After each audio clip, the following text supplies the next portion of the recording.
profe. Olis. Muchísimas gracias.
Esto debería ir así, pero me queda chico. Ahí. Pero ahí si no lo voy a usar así, como micrófono.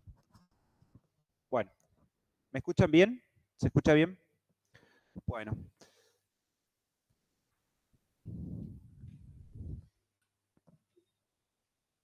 Bueno, muy buenos días.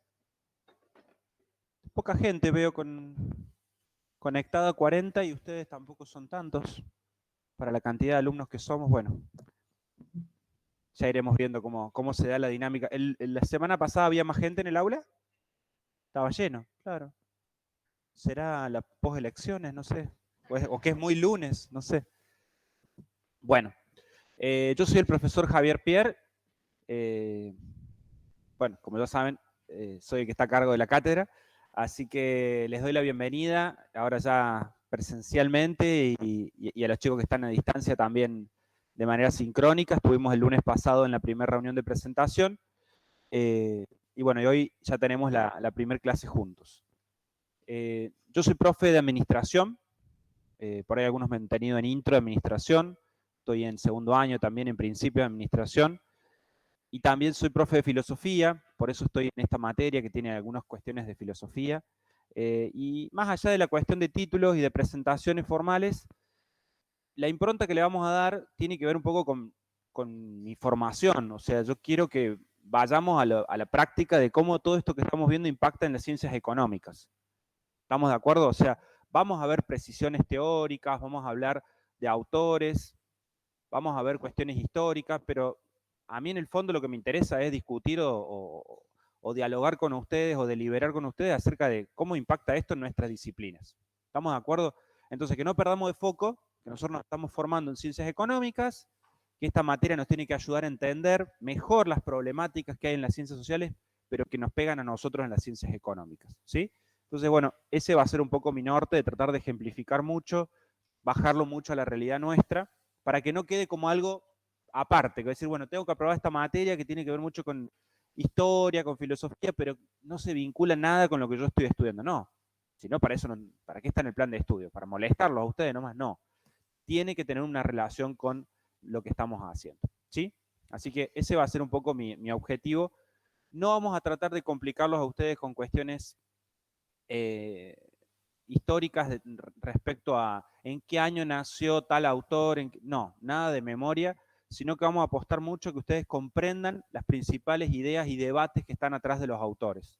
Tanto en los parciales como en los finales, las preguntas van a ir a los nudos conceptuales, a los problemas centrales que cada autor va planteando o a las soluciones que plantean los autores. Aunque uno no esté de acuerdo, porque como en todo debate, puede ser que uno adhiera más a un autor o a otro. Nosotros los profes nos pasa lo mismo.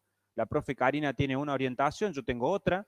Está fantástico que así sea, porque en un debate abierto, interesante, pueden haber diferentes posturas. Ustedes van a ir madurando en cada uno de los debates, primero entendiendo de qué se trata, cómo viene la mano, ¿no? Cómo viene la historia del problema, cuáles son las diferentes posturas, si hay posturas intermedias, qué gano cuando tomo esa postura, pero qué pierdo, ¿no?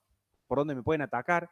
Y finalmente ir madurando a lo largo de la carrera una postura a cada uno de los debates que vamos a ir planteando, que también uno la puede ir revisando una vez que se recibe. ¿Estamos de acuerdo? Cada autor que yo les presento, yo me voy a vestir de ese autor. Lo voy a defender a muerte. Es más, ustedes van a decir, el profe es tal cosa. Y después vamos a ir a la otra semana y les voy a presentar otro autor, que capaz que dice lo opuesto. Y usted me dice, pero profe, usted la semana pasada defendía blanco y ahora va a decir negro. Bueno, yo voy a tratar de venderles el autor, la autora. ¿Sí? Cuestión de que ustedes digan, se iluminan, dicen, wow, claro, sí, tiene razón el profe. No hay forma de que no crean esta. Y después vemos el otro y decimos, ¿y ahora qué hago? Y ese ahora qué hago es un poco el fueguito que los tiene que acompañar en la materia. De ir diciendo, bueno, acá hay un debate interesantísimo, que si me lo presentan de una manera me convence, pero si me lo presentan de la otra también me convence, si me dejo persuadir y escucho los argumentos y no me cierro, ¿no? Porque son personas interesantísimas, súper inteligentes, y que son los que le han dado vida desde el siglo XIX, esta parte, a los debates que tenemos en la actualidad.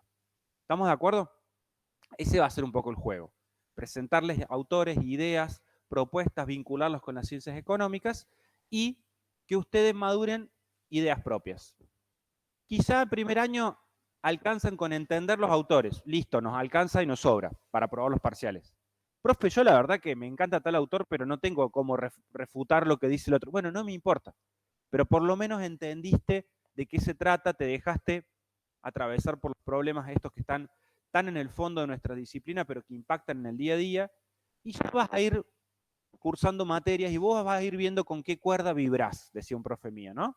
Te tocan una cuerda y decís, no, me sigue vibrando, ¿vieron? Llego a mi casa y sigo pensando, agarro un libro y ya no, y me doy cuenta por qué no. Y sé que estoy perdiendo algo en decir que no es autor, ¿no? Que me da. Cada uno va a ir madurando su carrera. Y algo que les digo del primer día es que no existe un no lugar desde donde pensar nuestras ciencias económicas. Siempre vamos a estar desde un lugar parados, mirando la realidad. Y ese es un debate que vamos a dar en esta materia. No existe el lugar objetivo, ¿sí? Fuera de toda sociedad, fuera de todo lugar, momento histórico, en el cual uno puede ver objetivamente la realidad. Y ese es un debate que vamos a ver también en nuestra materia. Esa es una postura que tengo yo como profe, ¿sí? Bueno, ¿estamos hasta acá? Bien. Esta semana les vamos a confirmar el tema de fechas de parciales. Tengo que ir ahora a pelearme con la gente que organiza las aulas, porque somos un montón. Así que ya les confirmamos por mensaje, por aula virtual, las fechas de parciales que ya se las dimos la semana pasada, pero son estimadas tentativas. ¿La gente de Meet se escucha bien? ¿Estamos bien ahí? ¿Sí? ¿Quieren que les haga un poquito de zoom? Sí, profe, se escucha bien. Bueno, fantástico.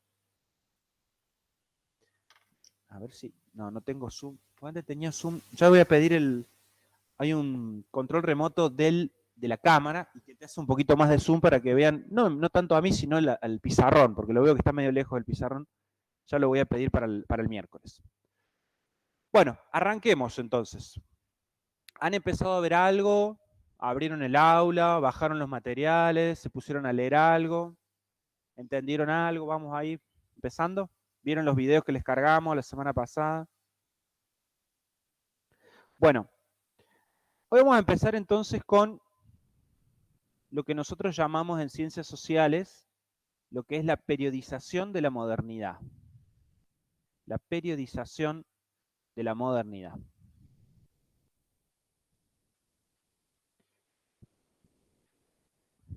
Disculpen que el profe está medio congestionado, todavía estoy saliendo de una gripe. Voy a borrar esto.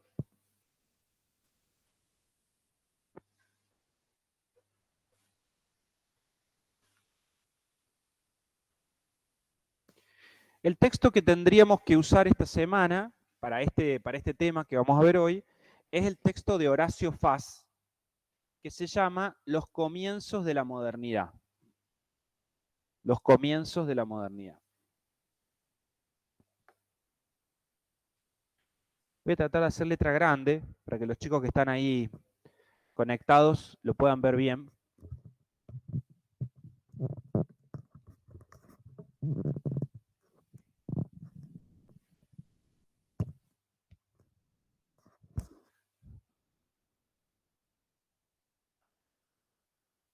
La modernidad. ¿Cómo? Sí, ahí lo voy a escribir. La modernidad tiene comienzos, ¿sí? Que vamos a ver hoy, y el autor es Horacio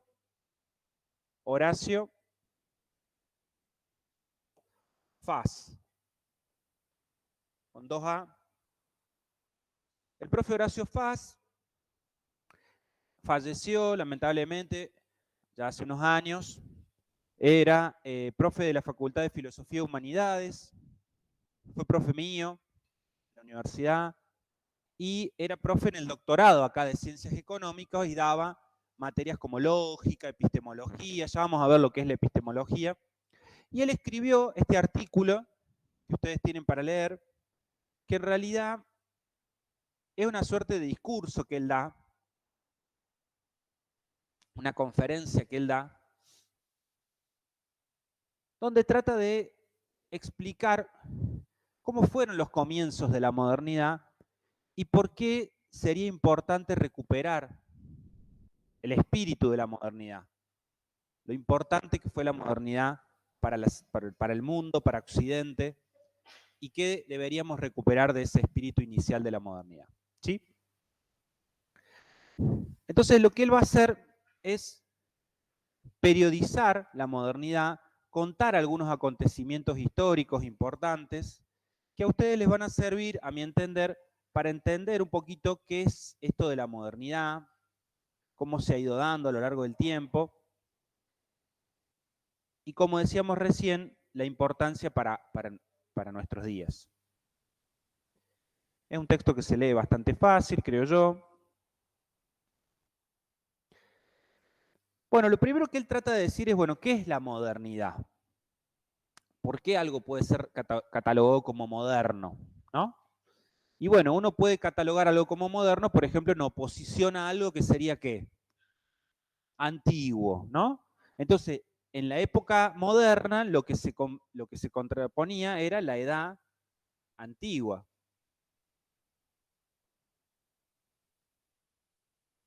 ¿Sí? La edad antigua, en términos históricos, podríamos decir que fue todos los siglos, los miles de años que se sucedieron previo a la modernidad. ¿Sí? La antigüedad también se lo llama, sería un sinónimo, la antigüedad, la edad antigua, donde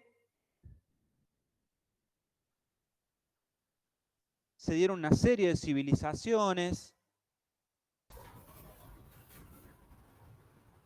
pero que los historiadores resumen, ¿sí?, en que se dan sociedades donde la fuerza más importante la da el mito. El mito, o las creencias mitológicas, son creencias que dan origen al sentido de una civilización, de por qué estamos acá, a las preguntas últimas, ¿no? ¿Cuál es el sentido del ser humano acá? ¿Qué va a pasar cuando estemos más en esta tierra, ¿no? ¿Qué pasa cuando nos morimos? Entonces, mediante un relato mítico, le damos sentido a nuestra comunidad. ¿Por qué decimos que es un relato mítico? Y porque no se puede comprobar científicamente. Entonces uno elige creer o no. ¿Estamos de acuerdo? Entonces, si una civilización cree que el origen de todo es el agua y que desde ahí surgió todo, y en cambio otro dice que no, que en realidad es un dios, que no lo podemos ver, no lo podemos tocar, no hay ninguna manera científica de acceder a él, pero nos creó desde un polvo primigenio y nos dio un aliento divino y de ahí salió el hombre, y otra civilización creerá que en realidad venimos de los aliens. No hay forma, salvo que aparezcan los aliens, científica de poder corroborar eso. Entonces, las sociedades antiguas, ese mito fundacional, ese mito que da respuesta a esas preguntas últimas, de alguna manera ordena a la sociedad. Porque detrás de ese mito hay una ética. Detrás de ese mito hay una ética. O sea, lo que se da habitualmente es que Dios, además de crear el Dios X, ¿no? Y de esa sociedad, de esa civilización, además nos dice lo que está bien y lo que está mal. Por ejemplo, no sé, los 10 mandamientos. ¿Dónde está escrito eso? Y en la palabra de Dios. ¿Y cómo sabemos que fue Dios el que lo escribió? Hay que creer. ¿Se entiende la lógica? Pero después tiene un impacto en la vida. Porque si te dicen que desear la mujer de tu prójimo está mal, o de tu prójima, o de tu prójime, está mal, vos decís, ¿y por qué está mal? Y porque lo dice Dios. Y ya está, o sea, contra Dios no puedes discutir. Todas las sociedades míticas han justificado alguna ética en función de este relato mítico, que puede estar traducido en distintos libros, ¿no? Por ejemplo, el Corán, la Biblia, el Antiguo Testamento, el Nuevo Testamento, o en tradiciones orales que se van pasando. No sé si han visto Los Vikingos, la serie esta de los vikingos famosa, se van, ¿no? se van pasando oralmente estos relatos que justifican por qué somos como somos. Entonces tienen sus dioses. Hasta que aparecen los griegos.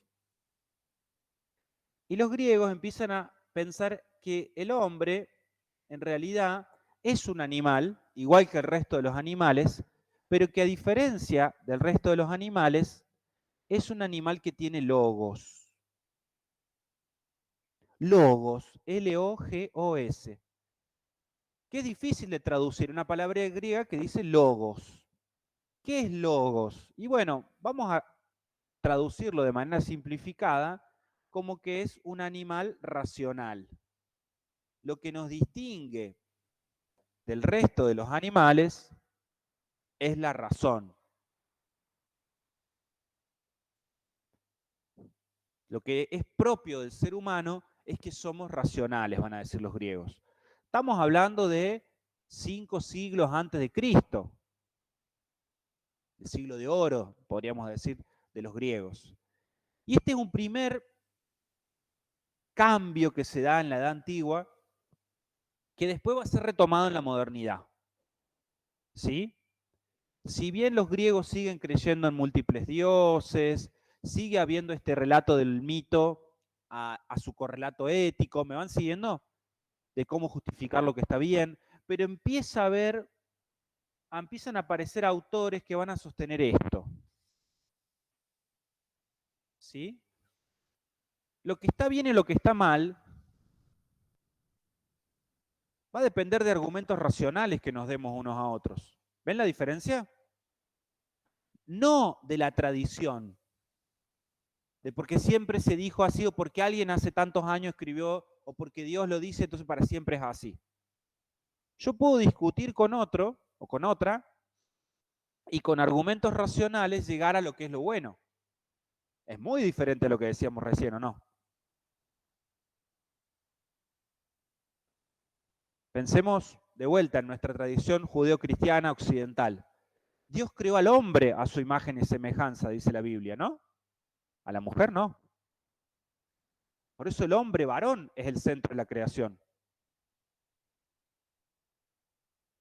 ¿Eso piensan que no tiene ninguna consecuencia ética?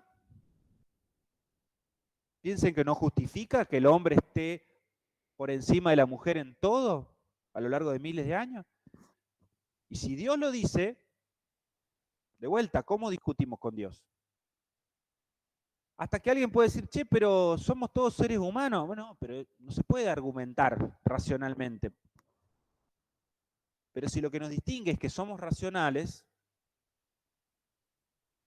más allá de lo que diga Dios, yo puedo definir lo que está bien o lo que está mal, ¿o no?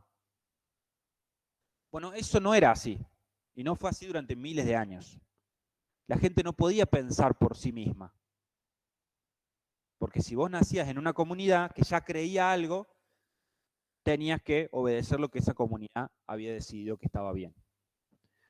¿Estamos hasta acá? La modernidad inicia con el Renacimiento. ¿Han escuchado la palabra Renacimiento? El Renacimiento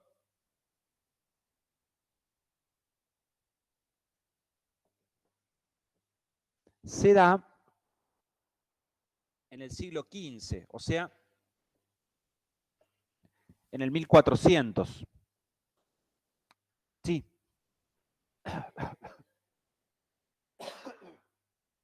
Perdón, ¿cómo?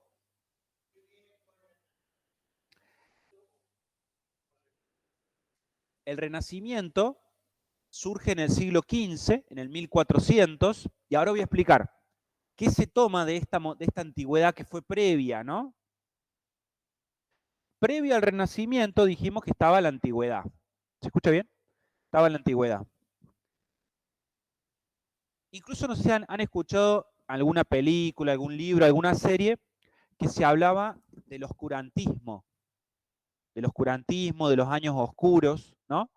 Bueno, eran años previos al Renacimiento, porque antes del Renacimiento estaba la Edad Antigua y después estaba la Edad Media.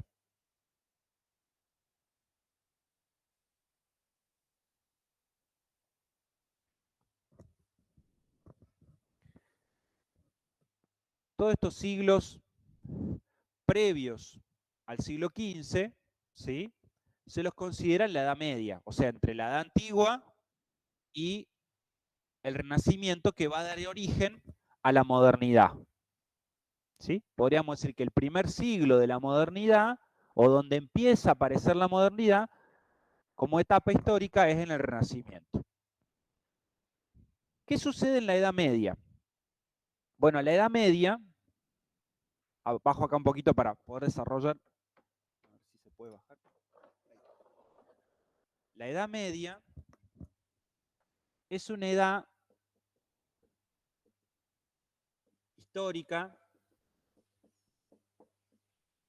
marcada por una sociedad feudal.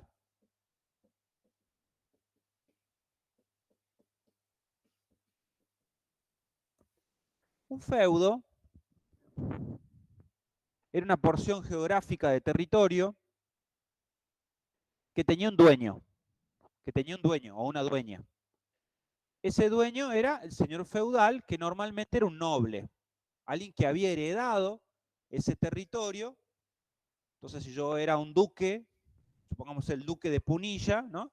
Todas las tierras de la zona de Punilla eran propiedad del señor feudal.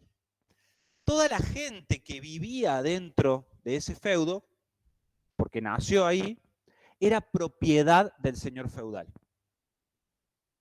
¿Estamos de acuerdo? No existe, anoten si quieren en la Edad Media, el concepto de ciudadanía. ¿Sí? El concepto de ciudadanía en esta época todavía no existe. Lo que hay son estamentos. La sociedad feudal está compuesta por básicamente 3 estamentos. No son clases sociales, como vamos a tener en la modernidad, sino que son 3 estamentos. La nobleza, el clero, que van a ser los religiosos, y el campesinado.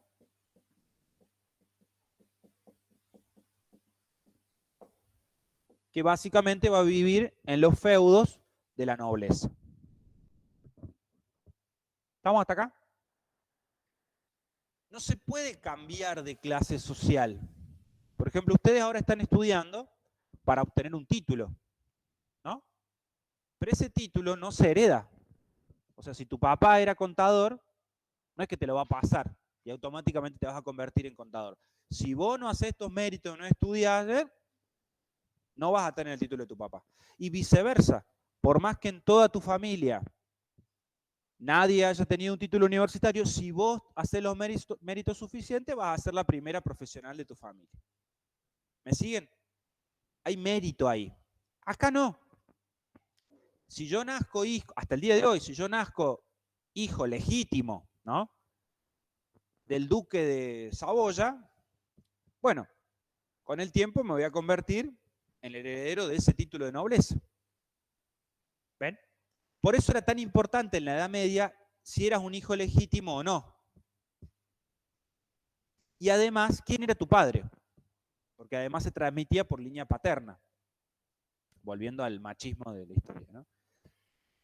Entonces, ¿quién era tu padre? Era muy importante. Por eso hay muchos apellidos que son patronímicos. ¿Han escuchado esto alguna vez? Martínez, el hijo de Martín. Rodríguez, el hijo de Rodrigo. Y hay muchos países occidentales en los cuales el apellido tiene que ver con quién era tu padre. O la profesión. Por ejemplo, Müller. En alemán es molinero. Entonces, si tu papá era molinero, tu abuelo era molinero, toda tu familia va a ser molinera. Porque la identidad no es algo que se elige, sino que es algo que se hereda. Ni yo puedo cambiar. ¿Me van siguiendo? En esta sociedad estamental no hay democracia, no hay ciudadanía y no hay democracia.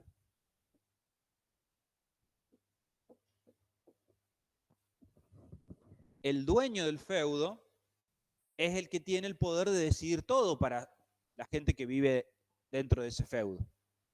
Y el conjunto de feudos pueden constituir un reino, ¿no? Dependen de un rey. Y a ese rey lo bendice el clero. Y el clero, junto con el rey, deciden lo que está bien. Entonces el ser humano, el campesinado, la gente común, no tiene posibilidad de decidir nada. ¿Me siguen? Ni sus autoridades, ni lo que decíamos recién, hacer uso de la razón para poder decidir lo que está bien o lo que está mal. Por eso se dice que son años oscuros, porque la luz de la razón no ilumina la historia durante muchos siglos, sino que el ser humano es pensado y decidido por otros. ¿Está claro lo que estamos diciendo? El problema está no tanto en lo que está bien o lo que está mal, sino qué pasa cuando hay dos feudos distintos, que uno cree en la religión 1 y el otro cree en la religión 2.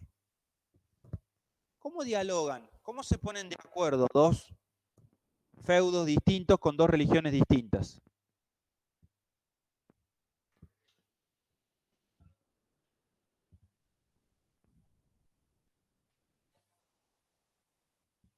Si mi Dios me dice que esta es la verdad absoluta y tu Dios te dice que la verdad absoluta es otra, no hay diálogo posible. Lo único que se puede hacer es tratar de convertir al otro. ¿Sí? Y si el otro no se deja convertir, ¿qué hay que hacer? Lamentablemente la violencia va a ser necesaria. No va a quedar otra, pero es un mandato divino. Y contra Dios no se puede ir, dueño de toda verdad. Y el otro piensa lo mismo.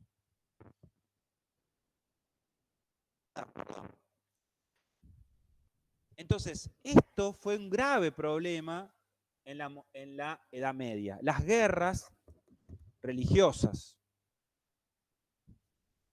Habrán visto las guerras, las películas o las series que van a Jerusalén a querer conquistar Jerusalén y se pelean con los musulmanes y después los musulmanes invaden a los cristianos, ¿sí?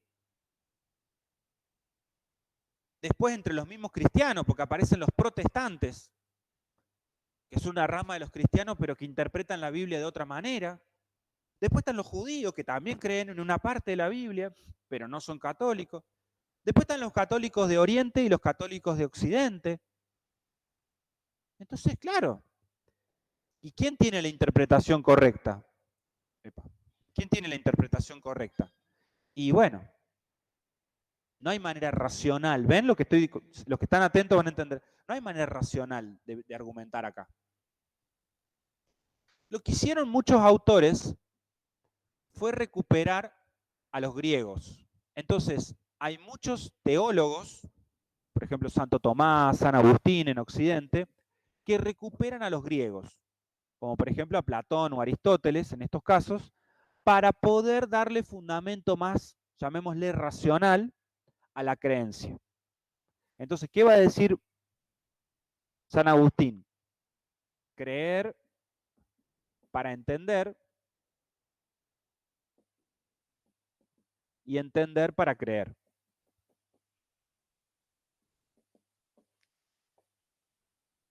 O sea, si yo primero tengo que creer, pero si yo entiendo lo que creo, mi creencia se va a ver reforzada. Porque ya no creo de manera ciega. ¿Me siguen? Si a vos te dicen, Dios nació de una mujer que era virgen, raro, decís vos. Pero vos lo tenés que creer porque lo dice la palabra de Dios. Bueno, está bien, decís vos, ¿no? Abrí la boca, amén, tragá. Bueno, está bien, trago, pero no entiendo lo que creo. Ahora, si hay alguien que me explica cómo puede ser este misterio, y uno, bueno, refuerzo, tiene una creencia mucho más sofisticada. Eso es lo que creían estos autores. Ven que le empiezan a poner racionalidad a esa creencia. Hay mucha gente que necesita entender lo que cree. No es solamente que te digan, Dios dijo tal cosa, y uno agacha la cabeza y dice, está bien. Habrá gente que sí, pero hay mucha gente que quiere hacer uso de su entendimiento para mejorar, refinar su creencia. ¿Vamos hasta acá? Por eso la Iglesia Católica, en el siglo XX, instauró en la misa el momento en que el cura explica. ¿Vieron? Para que la gente entienda, porque antes el cura no se tomaba el tiempo de explicar. El cura se daba vuelta y daba en latín, y la gente repetía con un librito palabras en latín que capaz que ni entendía, porque no había necesidad de que el creyente entendiera. Usted tiene que creer y punto. ¿Estamos de acuerdo? Hay como un avance de reconocer de que el ser humano es racional y que su creencia, si está nutrida por entendimiento, va a ser una creencia mucho más fuerte. Ahora, fíjense lo que les estoy diciendo. No es que el cura se para y dice, che, ¿y vos cómo lo entendiste al tema? ¿Están de acuerdo con lo que yo digo? A ver, podríamos pensar, no es democrático. La interpretación oficial se discute entre los obispos, teólogos de esa religión, y después se baja a los creyentes. ¿Estamos de acuerdo? La metáfora en las iglesias es el pastor y las ovejas. ¿Está claro?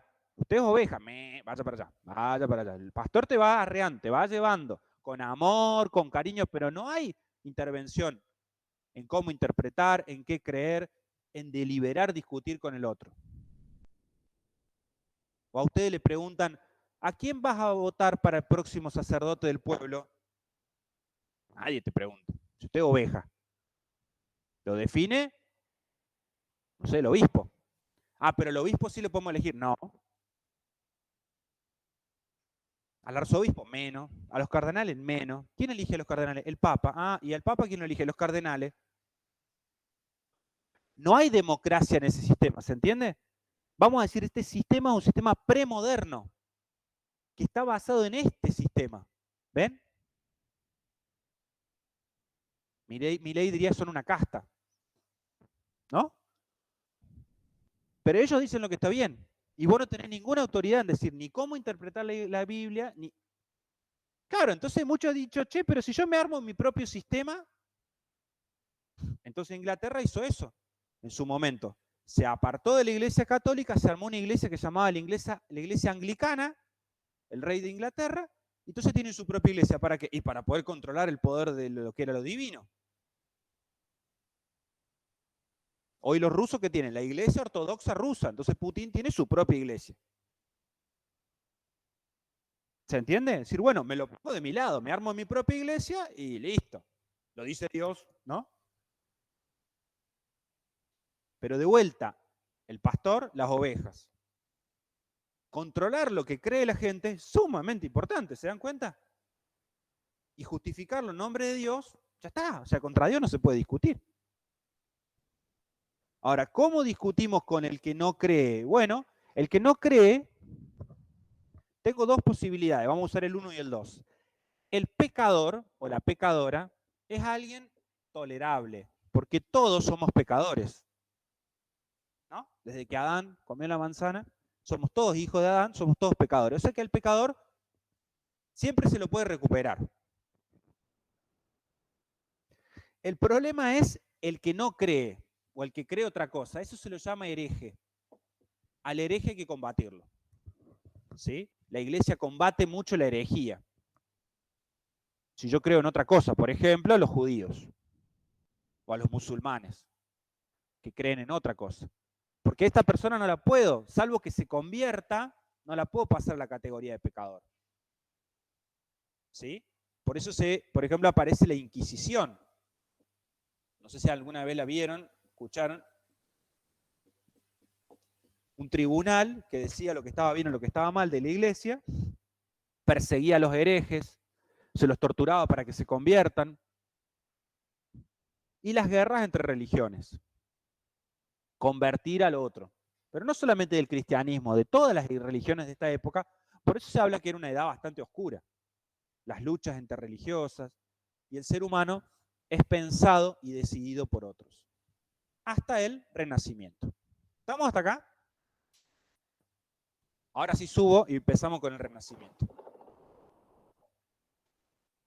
En el siglo XV, 1400, estamos todavía en una sociedad feudal.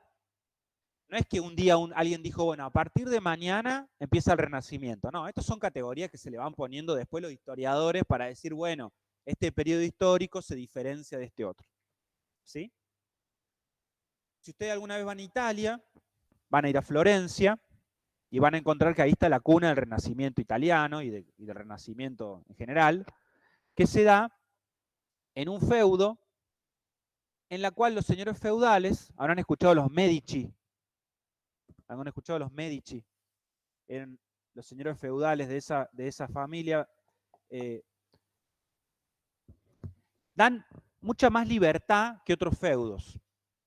Libertad para que cada uno creyera en lo que quisiera, libertad para leer algunos libros, había libros que no se podían leer.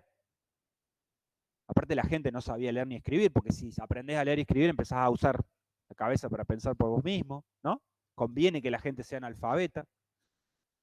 Los libros se guardaban en bibliotecas que manejaba la iglesia en muchos casos, ¿no? Entonces los Medici dan libertad a los artistas, a los científicos, a creer. Y entonces ahí empieza a renacer el pensamiento, el arte. Aparece, por ejemplo, Leonardo da Vinci. Ustedes saben que, por ejemplo, el que creó las tortugas ninjas era fanático del Renacimiento. Por eso las 4 tortugas ninjas son autores del Renacimiento. ¿Sabían eso? Donatello, Rafael, Miguel Ángel y Leonardo. ¿Sí? Leonardo, por ejemplo, Leonardo da Vinci, practicaba, aprovechaba que habían algunas personas que hacían el arte de la disección de cuerpos. ¿Saben lo que es diseccionar un cuerpo? Abrirlo, cortarlo una vez que fallece una... Y eso, según la religión cristiana, era un pecado. El cuerpo una vez que moría, se tenía que enterrar inmediatamente en un campo santo. Pero claro, de esa manera, cuando empezaron a abrir los cuerpos, empezaron a entender cómo funcionaban los órganos, empezó a avanzar la medicina.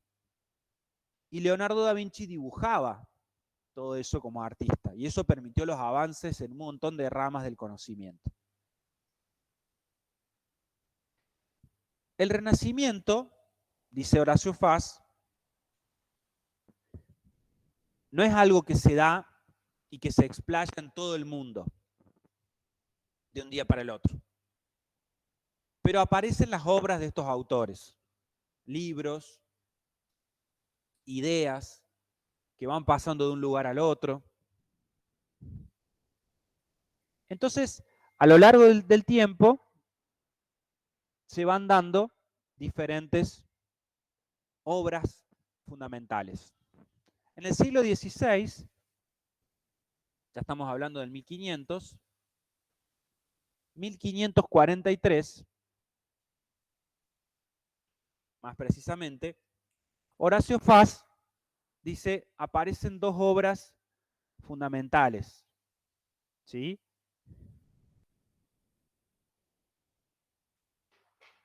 La obra de Copérnico y la obra de Vesalio.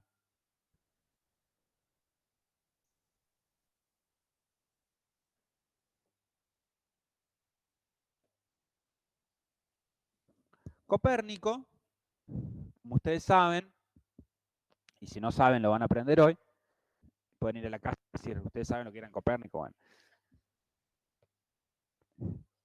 Aparece un tal Galileo Galilei, previo a Copérnico, no sé si alguna vez les interesó algo de la historia de la astronomía, de los planetas. Bueno, Galileo Galilei, previo a Copérnico, lo pongo acá al costado, Galileo Galilei.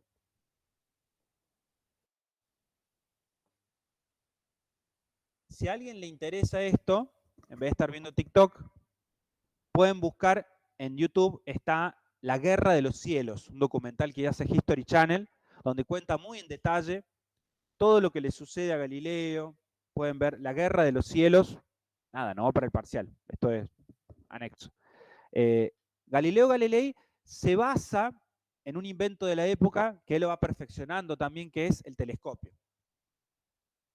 El telescopio permite ver con más precisión lo que durante miles de años se vio desde la Tierra, que son los astros. La Iglesia tenía una concepción que era la correcta, entre comillas, lo que había que creer. Y era una concepción, borro un poquito acá, ¿puedo borrar acá esto? Del medio, ¿sí? Que planteaba lo siguiente. La Tierra, como dice el Génesis, es el centro de la creación. Entonces tenía que estar en el medio. Acá estaba la Tierra. Todas las esferas celestes giran en órbitas perfectas alrededor de la Tierra. ¿Sí? Ustedes hagan de cuenta que estas son esferas perfectas. Giran alrededor de la Tierra. Entonces todos los cuerpos, los planetas, los que se veían en esa época, giraban alrededor de la Tierra. Por eso uno ve que el Sol sale por el este y se pone por el oeste. ¿Es intuitivo o no? Nosotros no nos vemos, nos sentimos que nos movemos. No sé, salvo que alguno de ustedes sienta que se mueve la Tierra, vaya al médico. Pero salvo que haya un terremoto, nosotros nos sentimos que nos estamos moviendo. Rotación y traslación, imagínate. El planeta está haciendo así y además moviéndose. Yo no siente nada de todo eso, ¿no? No es intuitivo. Pero ¿qué es lo que uno ve? El Sol se mueve, que los planetas se mueven, y hay un movimiento, uno ve así, ¿no es cierto? Entonces uno tiende a decir, bueno, esto, las horas que no lo vemos es porque está fuera de nuestra visión, estamos por atrás y después a tal hora va a aparecer. Y lo puedo medir. Los astrónomos durante muchos años medían con mucha precisión el lugar en el cielo de cada planeta. ¿Vamos hasta acá? Ahora, es más, si ustedes se van al campo, porque acá en la ciudad casi no se ven las estrellas y los planetas bien, pero si uno se va al campo y se queda 4 o 5 días y a la noche se pone a observar la misma estrella o el mismo planeta y empieza a notar, va a ir viendo cómo se mueven. Es más, en una misma noche ves cómo se mueven las cosas. Bueno, había un problema muy serio que era el siguiente. Si la Tierra está en el centro y todos los planetas giran alrededor, uno debería ver que en el día 1, supongamos este planeta, supongamos que este fuera el horizonte visible, ¿no? En el día 1 tendría que aparecer acá el planeta. En el día 2, supóngase acá, así, hasta que desaparece, pasan X cantidad de días y volvería a aparecer. Eso sería lo lógico. ¿Estamos de acuerdo? Pero había varios planetas que hacían esto, chicos. Miren, hacía estas crucecitas, pero en un momento en vez de seguir por acá, hacía esto, como un rulito, y después volvía. Incluso había un momento que iba para atrás el planeta. ¿Se entiende? En su órbita. ¿Cómo explicabas ese rulito con esta teoría? Y había que amacarse para explicar con esta teoría ese rulito. Pero claro, era desechar toda la teoría, pero era una anomalía, era algo que no cerraba. ¿Estamos de acuerdo? Hasta que Galileo Galilei y Copérnico empiezan a caminar en una solución alternativa. Galileo Galilei, una de las cuestiones que trata desde, él era creyente, pero empieza a aparecer una palabra que es clave en la modernidad, que es la observación. Anótenla. La observación. Voy a decir, bueno, perfecto. Yo creo, ¿se acuerdan? Creer para entender, entender para creer, pero yo creo, pero voy a observar. Y si la observación no coincide con la creencia, vamos a armar experimentos.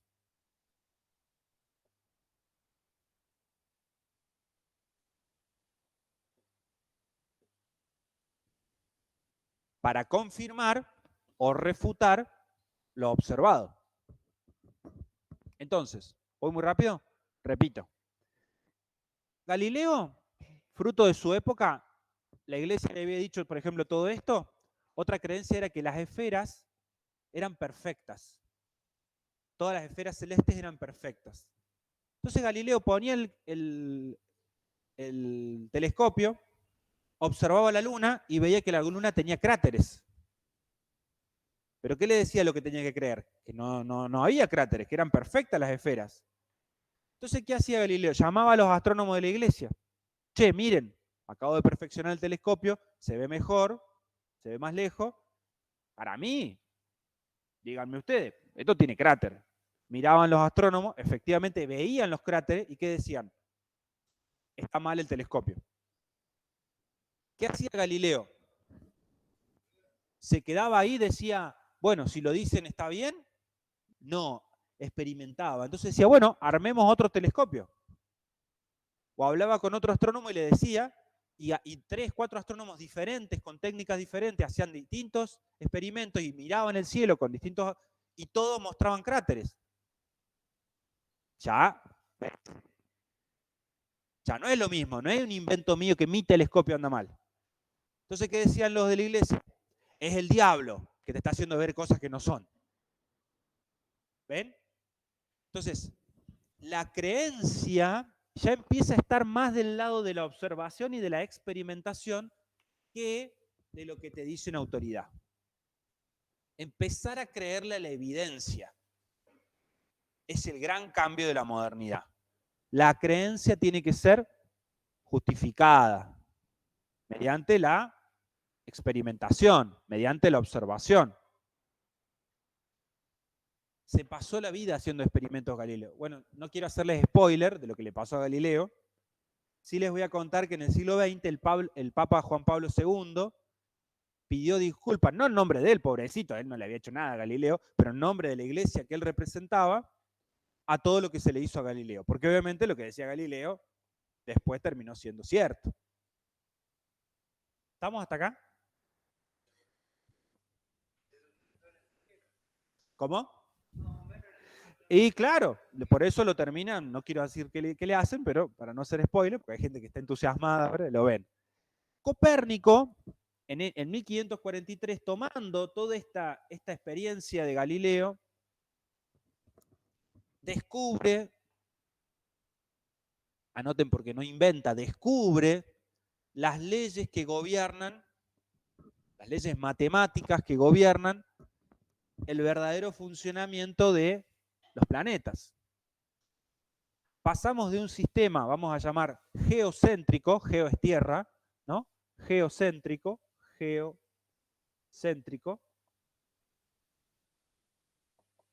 a un sistema donde se pone en el centro ¿a quién?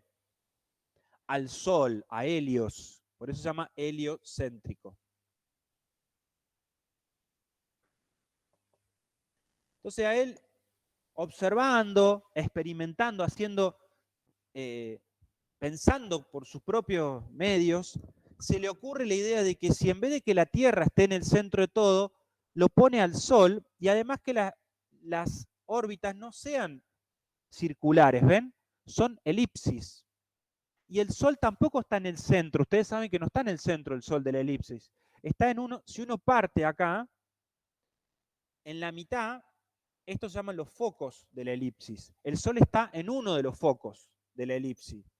Y todos los planetas van a girar en elipsis y hasta puede calcular las elipsis.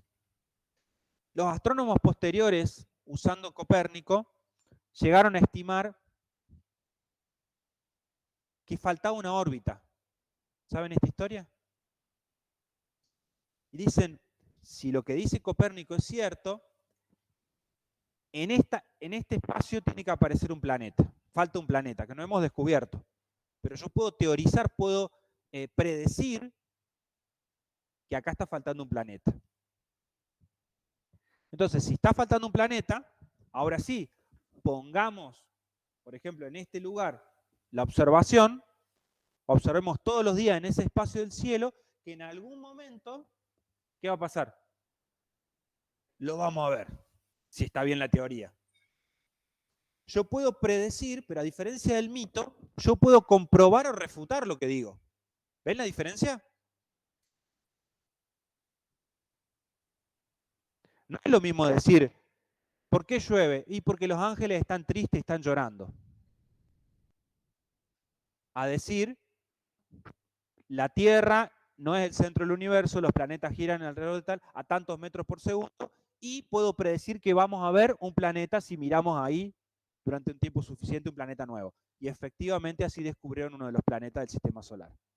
Imagínense el aval, el aporte que es poder descubrir cosas nuevas del mundo a partir de la observación y la experimentación.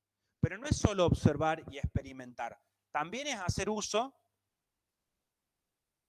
del propio entendimiento para crear teorías. No es solamente decir, bueno, yo observo, Copérnico no es que solamente observó, ¿se dan cuenta?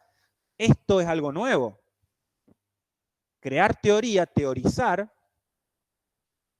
teoría nueva, a partir de la observación y la experimentación, que me permita explicarlo por qué pasan las cosas, pero además poder predecir.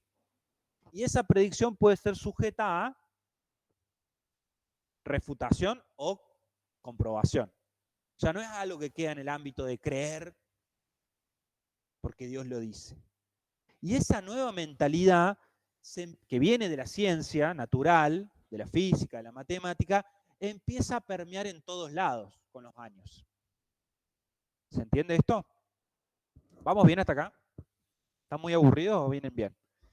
Porque ahora vamos a entrar de lleno a la modernidad. Estamos en el siglo XVI. Copérnico lo hace en el mundo de la astronomía. Vesalio lo hace en el mundo de la medicina. Avanza teorizando, a diferencia de lo que se creía. Porque ¿qué se decía? ¿Qué se creía? Como yo les conté hace un rato.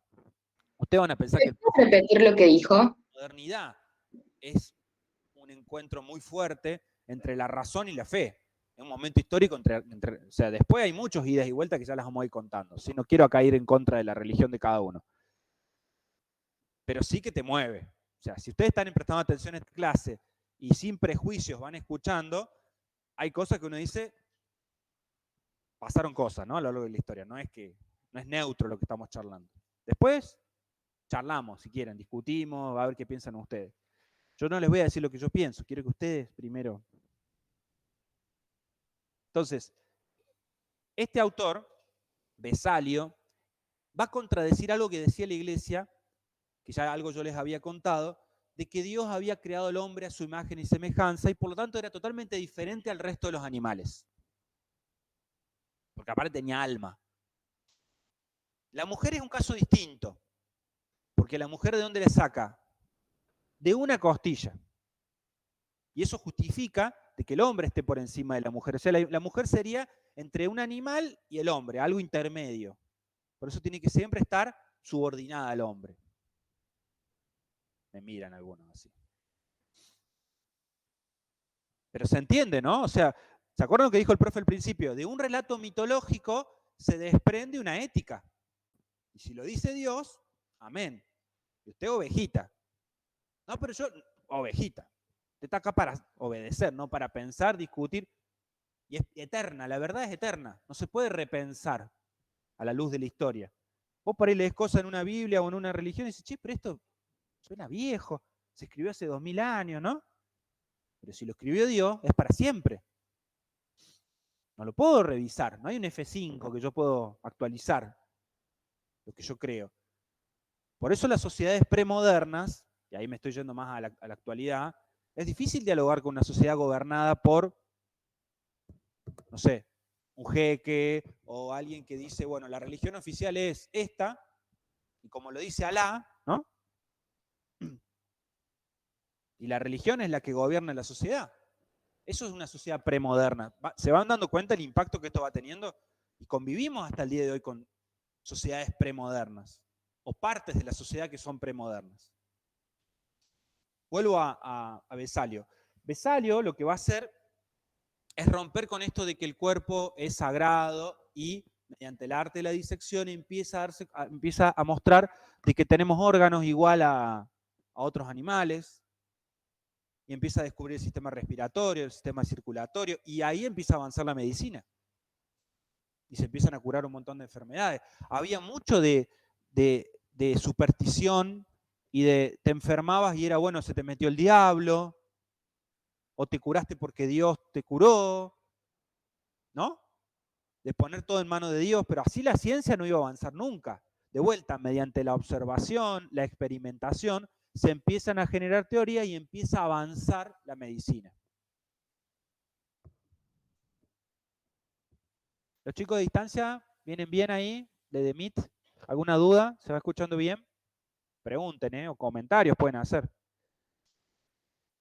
La modernidad tiene una palabra muy fuerte que es la palabra progreso.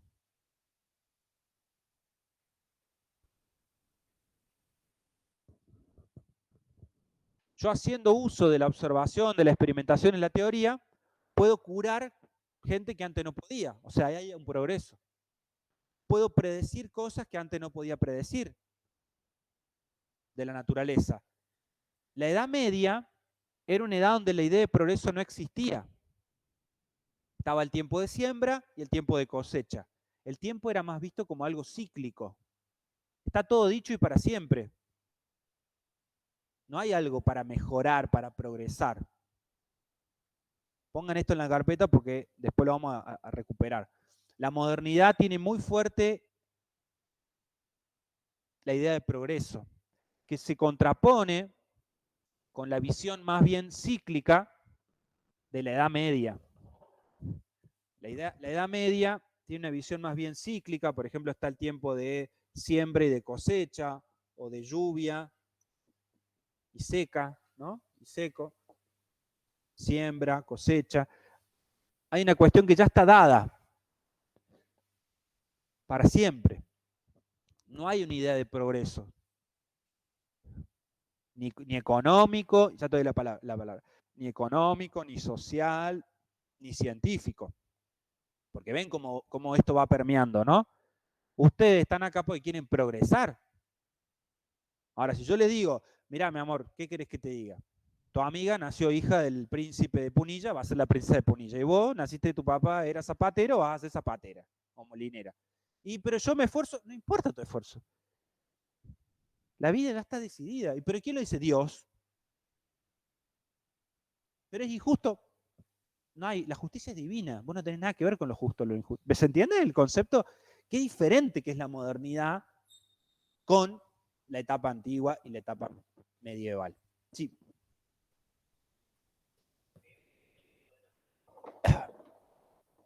Los griegos nos vamos a meter medio poco, porque los griegos, generalizar los griegos es ya un problema, porque cada pensador griego se va a animar a pensar por sí mismo, y ahora por eso vamos a hablar en el Renacimiento y en la modernidad, que muchos autores se van a inspirar en los griegos o en algún griego, pero sigue habiendo una creencia en mitos, ¿no? Pero ¿cuál es la diferencia? Por ejemplo, que en Grecia había democracia, ¿no? No era un sistema feudal. Vos decís, sí, profe, pero no votaban las mujeres, votaban los esclavos, había una sociedad esclavista. Sí, no estamos diciendo que era perfecto, pero no era un sistema feudal. Segundo, se debatía en la plaza pública que se llamaba el Ágora, y los problemas se discutían y todos los ciudadanos podían debatir. Nada que ver con todo lo que estoy contando de la antigüedad y del medioevo, que fue muchos siglos posterior a los griegos. Entonces, si comparamos relativamente, y los griegos eran un modelo mucho más desarrollado, visto desde hoy, ¿no? Había democracia, el ser humano podía pensar por sí mismo, podías discutir en los ciudadanos en un lugar público y argumentando. Un poco lo que decimos hoy, un parlamento que es la gente que en vez de ser una democracia directa, porque somos 50 millones de personas, era directa, porque eran ciudades más chicas. Entonces, si uno pudiera volver a una democracia directa, vos tendrías que ir, como cuando va al consorcio de tu edificio, y decir, bueno, a ver, che, hay este problema, ¿qué opinás vos? Y no sé. ¿Y qué hay que hacer? Y no sé, lo que hagan todo. Bueno, vos te estás auto imponiendo ser ovejita.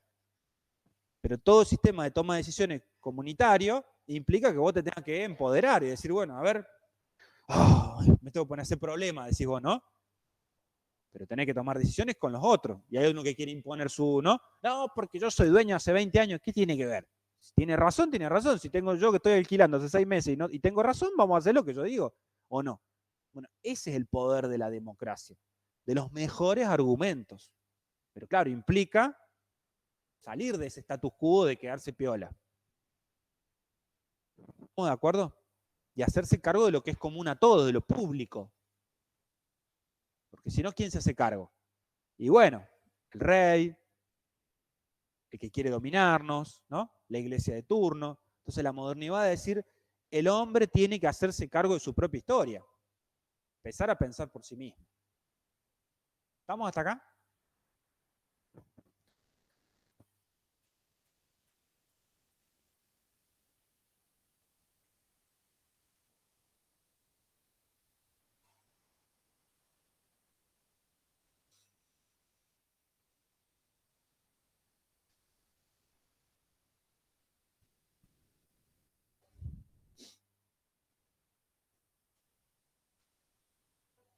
Chipi.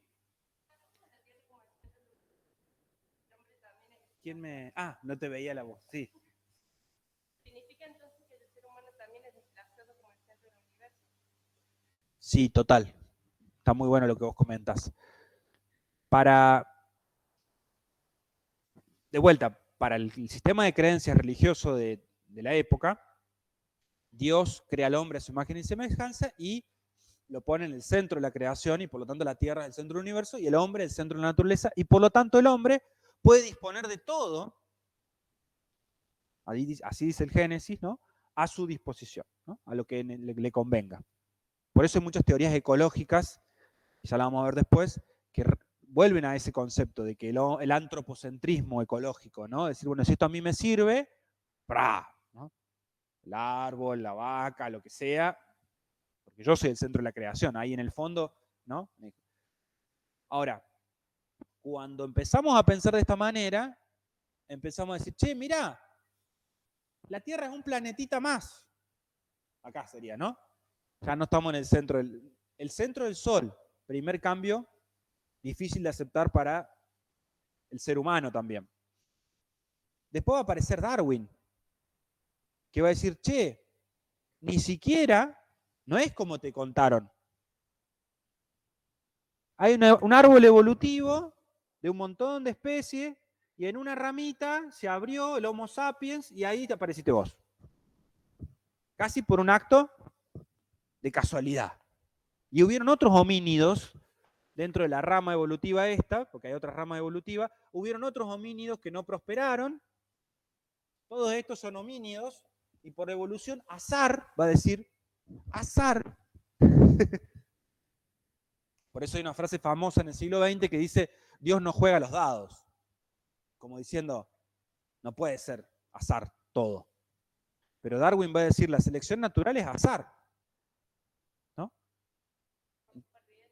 La supervivencia es el más apto, ni siquiera del mejor. Y bueno, sobrevivió esa especie, pero fíjate la diferencia con Dios creó al hombre desde el principio de los tiempos, lo puso en el centro de la creación y es especial y es diferente a los seres humanos. No, son un mono evolucionado y que de un homínido que, bueno, y por azar llegaste a ser una rama y que mañana puede desaparecer.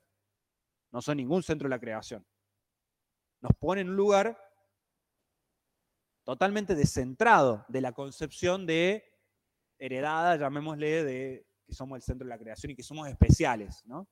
Por eso cuesta aceptar eso.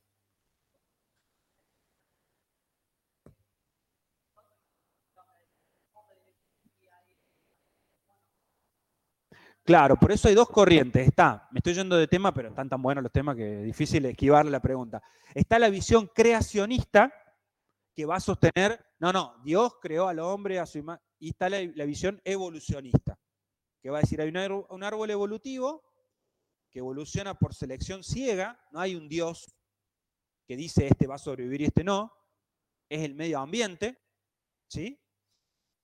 Pensemos no lo pongamos en el ser humano, pongámoslo como lo descubre Darwin.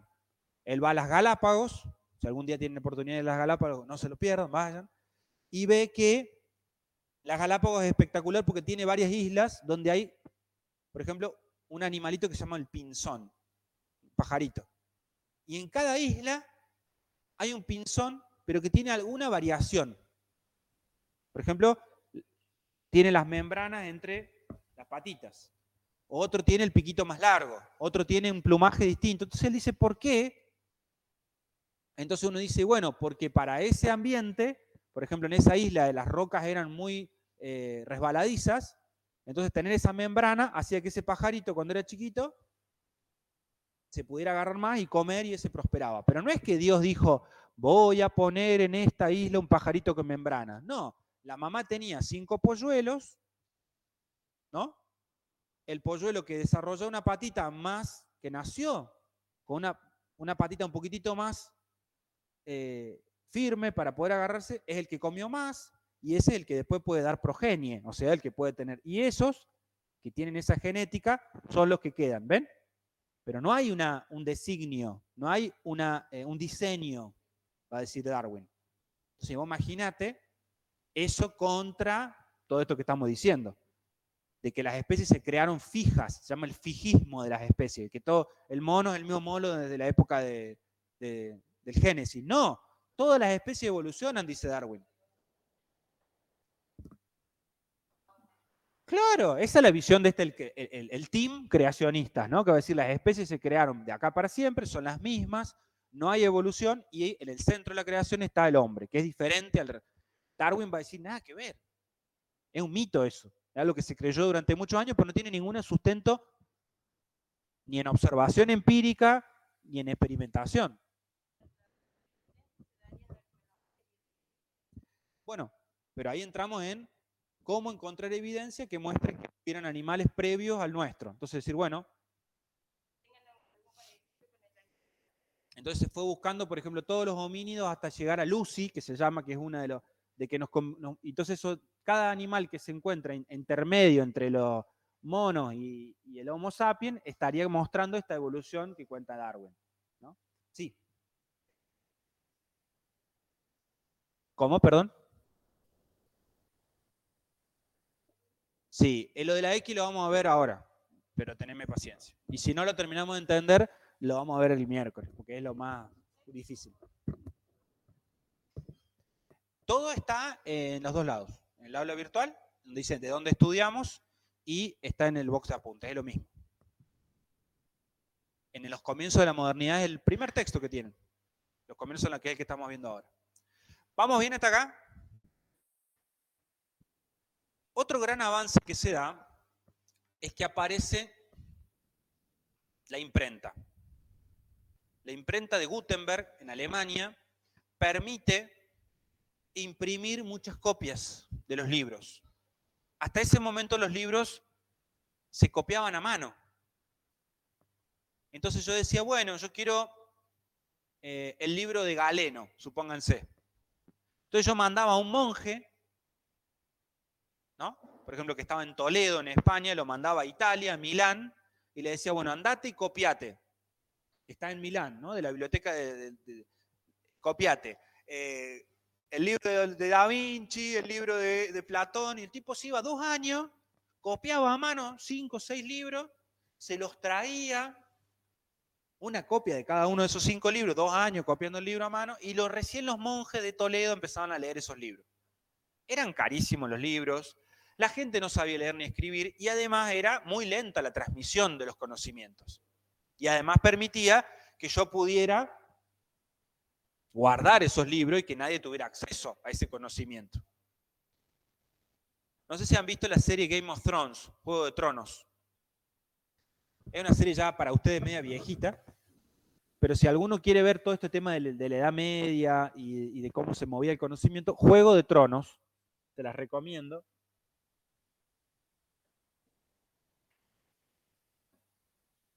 Porque muestra mucho el espíritu de la época de la Edad Media y el tema del conocimiento, ¿no? Esto de los monjes que tienen el conocimiento encerrado bajo 4 llaves, con la sabiduría de lo que hay que leer y lo que no hay que leer, ¿no? ¿Cuál es mi casa favorita? No, me encanta la serie, pero no sé si los Stark son los que ganan. Bueno, Juego de Tronos ejemplifica esta idea de que el concepto es algo súper secreto, las teorías son súper secretas, y tener acceso al conocimiento me permite tener poder. Que uno hasta podría decir hasta el día de hoy, ¿no? Tener conocimiento te da poder. ¿Qué hace la imprenta? Democratiza el acceso al conocimiento. Al poder imprimir muchos libros de manera rápida, relativamente barata, la gente puede acceder a los libros. La Biblia de Gutenberg permite que muchos alemanes puedan tener una Biblia en su casa, y además en alemán, en tu idioma, porque si la Biblia está en latín, anda a leerla vos la Biblia. Solamente hablaban latín ciertas personas del clero. Fíjense, no es que vamos a tener de entrada los libros de Copérnico y no vamos a... No, hasta para tener lo que vos, ¿se acuerdan? Creer para entender, entender para creer, ¿no? Ya hay un cambio. Decir, a ver, dame, yo lo quiero leer a la palabra de Dios, que vos siempre me dijiste cómo era y cómo lo tenía que interpretar. Che, pero yo la leo y ya abre a otro mundo, dicen los autores. Cuando uno puede acceder a la fuente, ¿se dan cuenta? Activa en la persona otra cosa.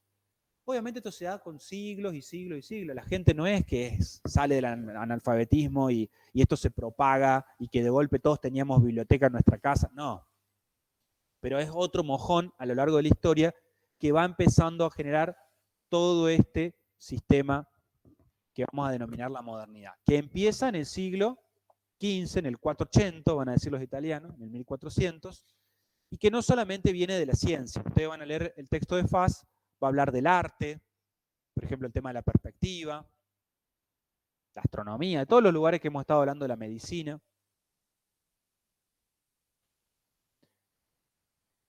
Y ahora vamos a hablar de la X, que me preguntaban recién. Ustedes tienen, además, les voy a mostrar en el aula virtual, si van a recursos, anoten de la unidad 1, tienen unos barquitos, unos puertos. Yo les pido que esta semana lo miren a eso, porque ahí les empieza a explicar esto de qué es la modernidad. Y la X está bien explicada ahí en ese recurso didáctico que les armamos acá desde la facultad. Van a recursos de la unidad 1, ¿sí? Hay unos puertos con unos dibujitos de unos barcos, y si ustedes ingresan ahí, empieza como el viaje hacia la modernidad, ¿no? Y a todo esto. Y hay uno que explica la X que hoy vamos a empezar a explicar, tranqui, si no se entiende todo, porque el miércoles la vamos a seguir. ¿Vamos bien hasta acá? ¿Puedo borrar un poquito?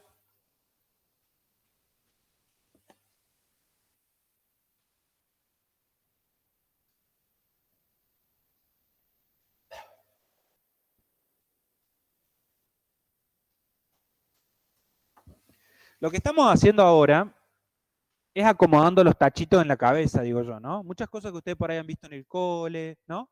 Algo de historia que sabían, cosas que tienen huecos en la cabeza, que vieron algo y decir, vi una serie pero no entiendo por qué, ¿no?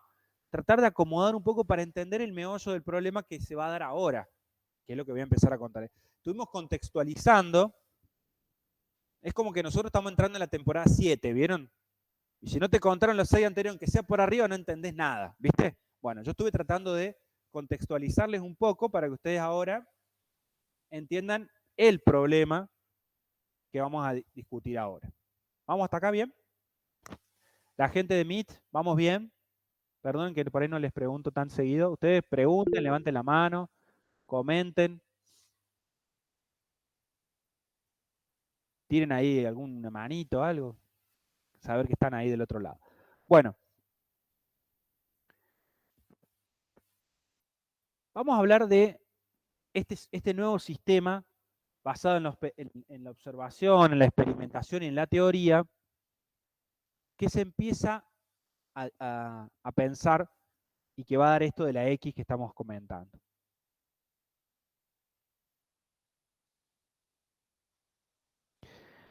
Un pensador llamado Descartes, o Descartes, depende cómo lo quieran pronunciar, con que digan Descartes está bien, Descartes,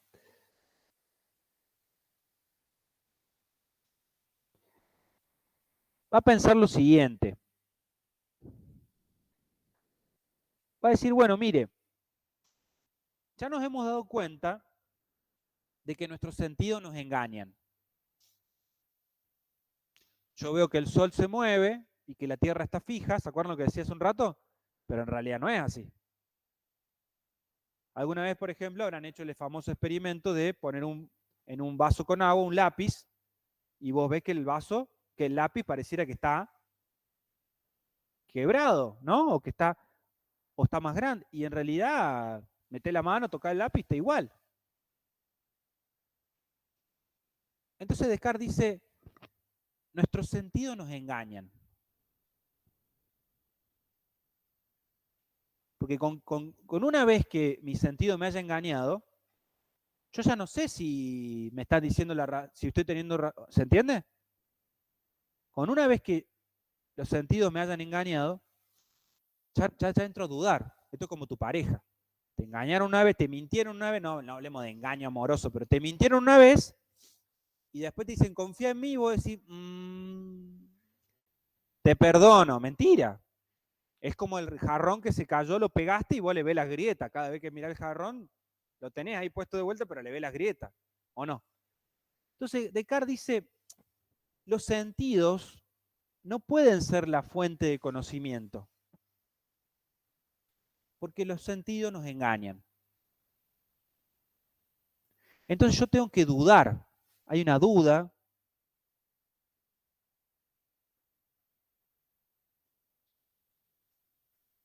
Hacia los sentidos.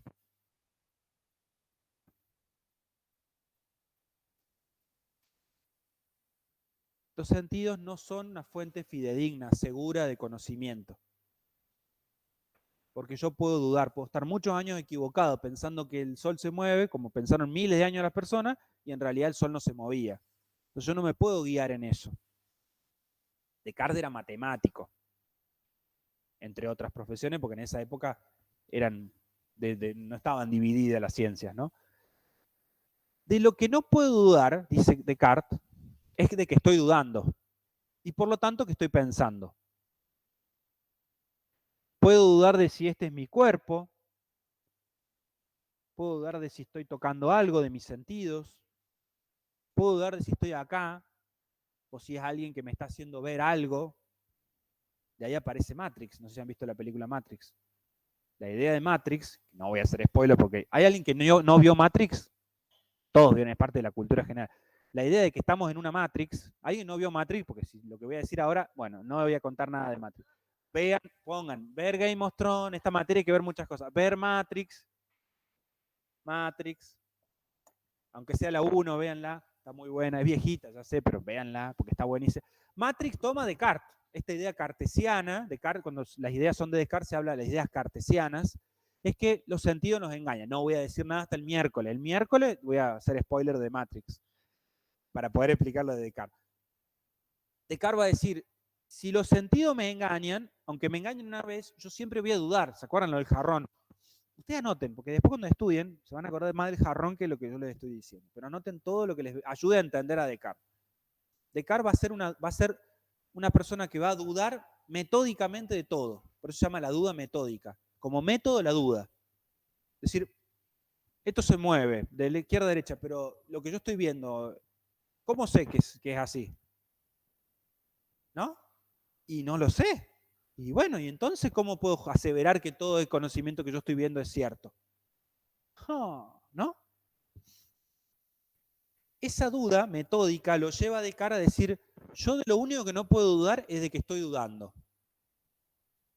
Puedo dudar de que este es mi cuerpo, de que yo soy un ser humano, puedo dudar de todo. De lo único que no puedo dudar es de que estoy dudando y que por lo tanto estoy pensando. Y dice Descartes, soy una cosa que piensa. Es lo único que yo puedo aseverar, sin lugar a equivocarme. No sé si soy un ser humano, si esta mano que estoy viendo es mi mano. Lo que sí puedo decir con toda certeza es que soy una cosa que piensa. Porque estoy dudando y por lo tanto estoy pensando. Los que vieron Matrix, guiño, guiño, ya entendieron todo. ¿Estamos hasta acá? Entonces, la fuente de conocimiento nunca puede ser la experiencia empírica. Sino, la fuente de conocimiento tiene que ser la razón. Por eso el sistema de Descartes se va a llamar racionalismo.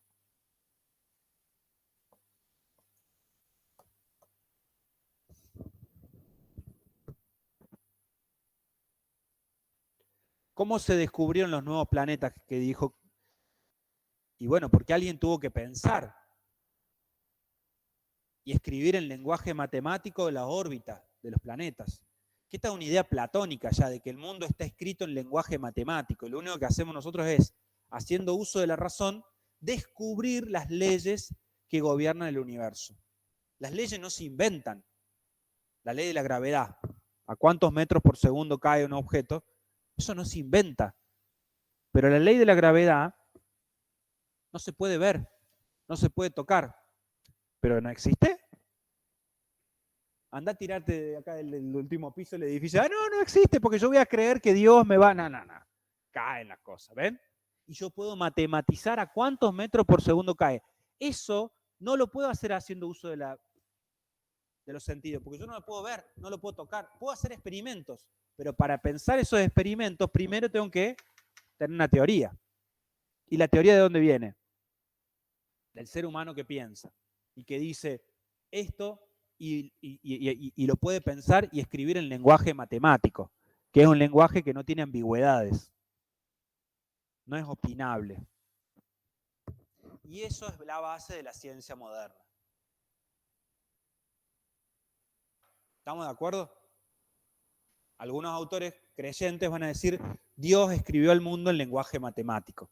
El ser humano lo que hace es descubrir esas leyes de Dios haciendo uso de la razón. Los que no son religiosos van a decir, acá Dios no tiene nada que ver, desde el Big Bang en adelante todo es azar, pero hay ciencia ahí, ¿no? Yo puedo descubrir las leyes haciendo uso de la razón. ¿Estamos bien hasta acá?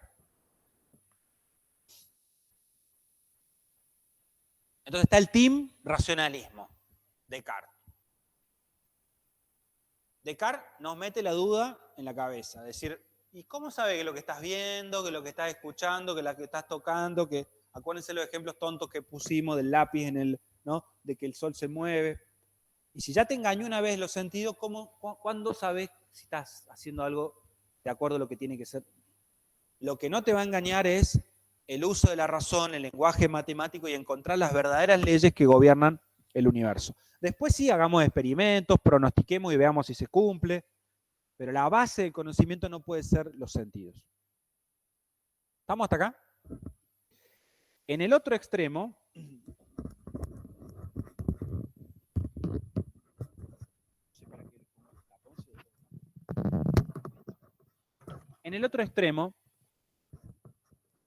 va a estar la línea que va a decir lo opuesto, que van a plantear la idea de que lo empírico es la fuente de conocimiento. Yo tengo que poder observar. Y solamente puedo decir que algo es verdadero o es falso si yo puedo contrastarlo, verificarlo con una observación, con un experimento. Sí, me puedo equivocar en una observación. Bueno, refinaré el instrumento de observación. ¿Estamos de acuerdo? El telescopio. Bueno, veíamos hasta donde veíamos. Cuando empezamos a ver mejor, vimos que la Luna tenía cráteres. Si no, ¿cómo vamos a decir? Porque, ¿qué van a decir los empiristas? Que están basados en la observación como fuente de conocimiento. La observación y la experimentación.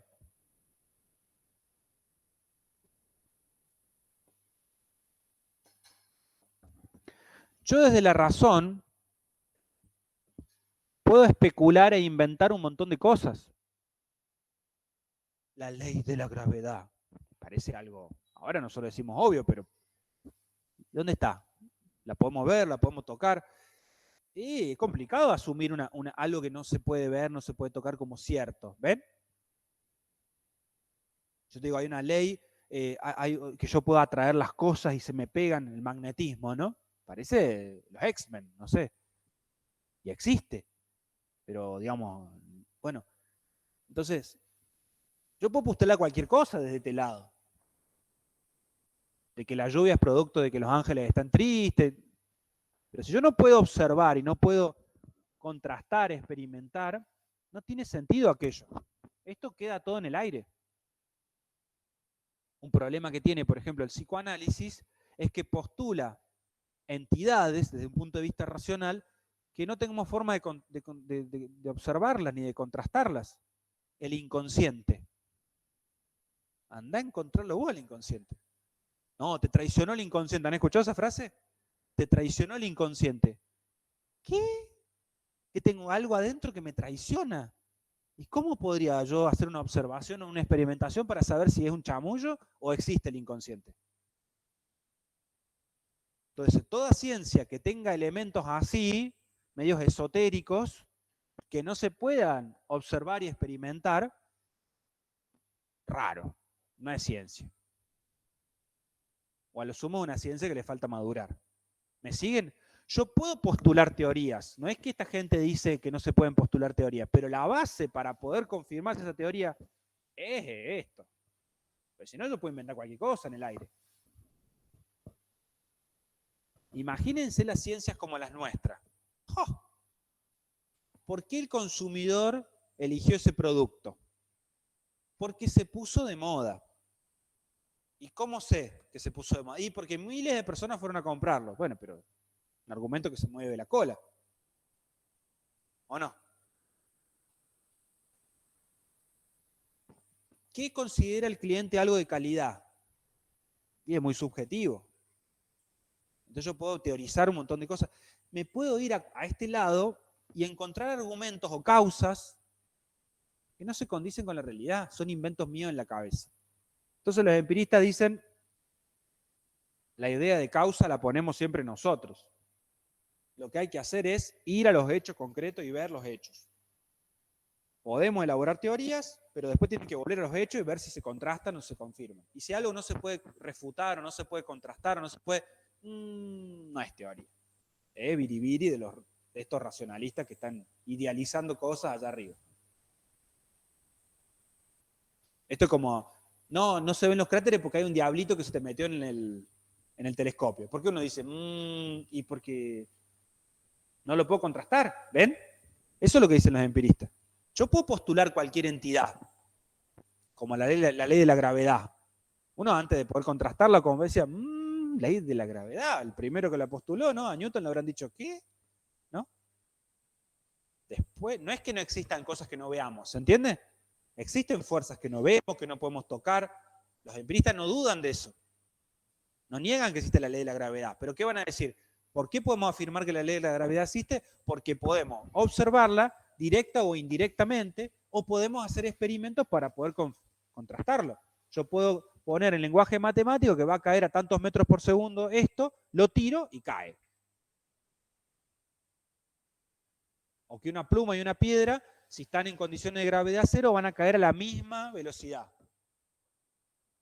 Lo puedo pensar, pero después puedo hacer un experimento y observar bajo esas condiciones y llegar a la conclusión. Les cuento una cosita más y nos vamos. En la clase que viene vamos a ver Kant, el texto de Kant, y vamos a terminar de ver la X. Les cuento algo de Kant para que lo lean entendiendo algo, porque si no, está duro Kant para entenderlo así, sin previo aviso. Kant va a estar en el medio de esta disputa de la X, que va a continuar acá abajo, la vamos a terminar de ver el miércoles. Sé que están cansados, vimos un montón de cosas, pero déjenme que les meta un bocadillo de Kant para que entiendan qué van a leer. Kant está en el siglo XVIII. Siglo XVIII. O sea, 1700. Es el siglo más importante de la modernidad, que lo vamos a ver el miércoles. Y Kant va a hacer una síntesis entre las corrientes racionalistas, Descartes, y las corrientes empiristas, que ya vamos a ver los autores. El miércoles les voy a poner la X ahí, la vamos a ver más en detalle. Les cuento algo de Kant para que lo lean y lo entiendan. ¿Alguna vez se hicieron una placa radiográfica? Ahora vieron que se las mandan por email o... Bueno. A vos te dan la placa, suponete hoy lunes, y tenés turno con el traumatólogo el miércoles. Te llegó por mail el archivo. Vos sabés que no vas a entender nada, pero ¿qué haces igual? Lo mirás. Y ya empezás a teorizar, ¿viste? No, ¿no? Y le mostrás a tu novia, ¿no? O a tu hijo, a tu hermano. Che, ¿y qué opinás, no? La mandás por WhatsApp ahora la foto. No, mirá, me parece que me quebré. Decís vos, no, me parece que no tengo nada. Y te quedás así medio raro, no sé si no te... Hay uno que se está matando de risa. Y vas al médico el miércoles. ¿Y por qué vas al médico? Y porque vos no tenés forma de leer eso. El médico entra a la computadora, ve la foto. ¿Ve lo mismo que vos o no? Tiene dos ojos, no es que tiene una vista de superhéroe.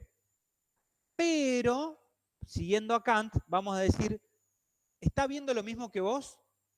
Desde el punto de vista empírico, sí, pero tiene, desde el punto de vista racional, una teoría, un conocimiento para leer esa foto, llamémosle, esa imagen, que vos no tenés. Estudió medicina, estudió cómo funciona el aparato que te hace la radiografía, estudió cómo interpretar esas imágenes. Entonces, esa mirada, esa observación, no es una observación desnuda, sino que es una observación cargada de teoría. Por eso vos ves manchas y él ve si estás enfermo, si te quebraste o no. ¿Me siguen? Entonces para Kant va a ser las dos cosas. ¿Me siguen más o menos? Lo que hace al conocimiento. No es ver, porque si no es pura mancha, como nosotros cuando vemos la placa, ¿no? La observación desnuda, sin teoría que la estructure, es un caos de sensaciones. Es nosotros viendo la placa. La teoría sola, sin la placa radiográfica, me puedo ir a delirar de que estás enfermo porque los ángeles están en contra tuya. El combo va a ser lo que te va a dar el conocimiento verdadero y científico. Más o menos. Bueno, ahora tienen que leer ustedes. Bueno, espero que les haya gustado el inicio de la modernidad. Nos vamos a meter en el siglo XVIII y de ahí vamos a saltar a cómo impacta esto en las ciencias económicas, que es lo que más nos interesa. A leer gente que tiene bastante ahora para hacer. Chau, chau. Me quedo por si alguien tiene alguna duda, se acerca, ningún problema. Chicos de MIT, ¿alguna duda? ¿Se entendió? Pregunten. Si no, quedan liberados. ¿Les gustó la clase? ¿Se entendió bien? Sí, profe.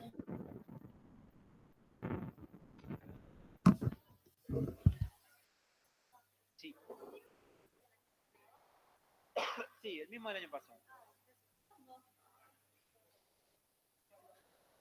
Mira, cualquier cosa, si tenés cosas del año pasado, entra donde dice de dónde estudiamos, en el aula, y compara lo que tenés vos con lo que está en el aula. Si hay algo que sobra, sácalo. Si hay algo que falta, lo sacas. Dime.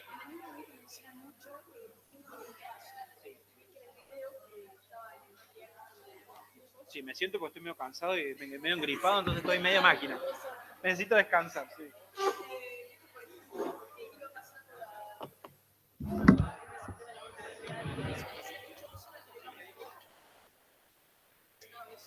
Sí, hay una cuestión que nosotros dijimos medio al pasar, que es esta que vamos a ver más adelante, que es esta cuestión cronológica y del progreso, ¿no? El tiempo como algo que va avanzando y que va progresando, o esta cuestión cíclica, ¿te acuerdas que decíamos de la época más medieval, donde el tiempo tiene otra concepción, ¿no? El tiempo de siembra, el tiempo de cosecha, no nos hace falta un reloj en la época medieval, ¿no? Eso va a empezar a ser importante más en la modernidad, ¿no?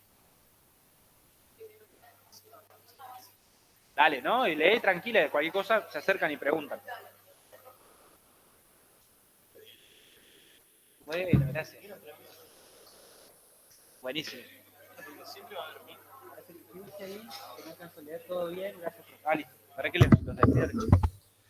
Chao, chicos. A los de Meet los saludo. Voy a cerrar la clase. Estamos en contacto. Nos vemos el miércoles. Misma hora, mismo enlace.